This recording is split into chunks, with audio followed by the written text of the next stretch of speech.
Hi అండి అందరికీ. నేనైతే ఈరోజైతే ఉడకబెట్టిన గుడ్డులతో ఇలా అయితే ఫ్రై అయితే చేస్తున్నాను. చూడండి, ఇట్లా ఫ్రై చేసేటప్పుడు ఈ ఎర్రగడ్డలు కోయడానికైతే నేనైతే ఎంతగా ఏడ్చానంటే అంతగా ఏడ్చాను. అంత ఏడుపు వచ్చింది. అదేందోనండి, నాకు ఎర్రగడ్డలు కోస్తేనే ఏడుపు వస్తుంది. మీలో ఎంతమందికి ఎర్రగడ్డలు కోసేటప్పుడు ఏడుపు వస్తుందో కామెంట్ చేయండి. మనకైతే ఎవరైనా కొట్టినా తిట్టినా మన ఇంట్లో వాళ్ళు ఏడుపు రాదు, కానీ ఎర్రగడ్డ మాత్రం తీసుకుంటే చాలా ఏడుపు వస్తుంది కోయడానికి.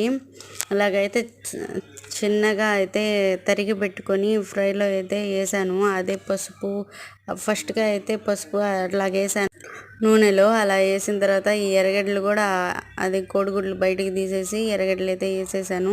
నాకైతే చాలా ఏడుపు వచ్చింది, మొహం అంతా మాడిపోయింది నాది ఏడిచి ఏడిచి.